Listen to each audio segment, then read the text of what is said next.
This is Kevin Featherly for Capital Report.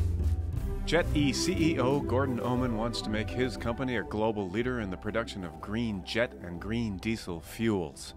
But the plan isn't for his company to produce the fuel.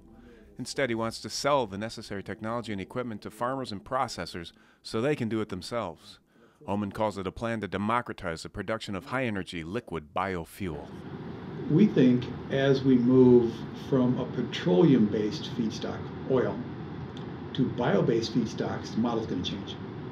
Because bio-based feedstocks come from arable land, and they're produced in little tiny streams all over the place.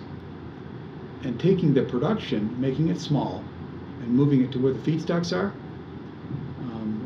create the ability to use smaller streams of feedstock, not have to move them a long ways, and produce the fuel and use the fuel there. So you save a trip to the Gulf and back.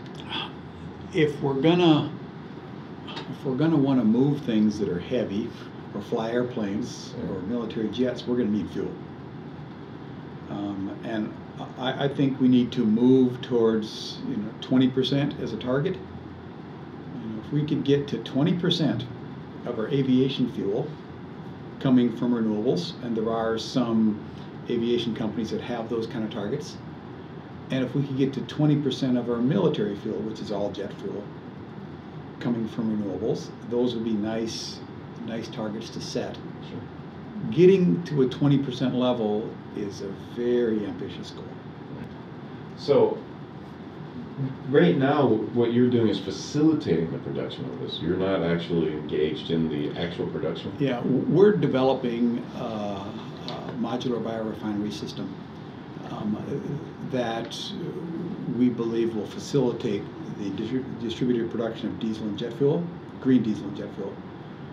Our business model is to put others in business, and it's to sell them technology packages and service so they can themselves produce the fuel. And what I would like to do is to personally make the first flight, fly the first jet around the world on synthetic fuel.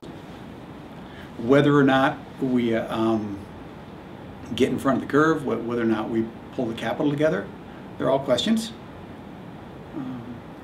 But we think that history is important, but we also think that one needs to make some history. And if we are able to put a plane in the air at home and field on synthetic jet fuel, then I think people will know that we're here.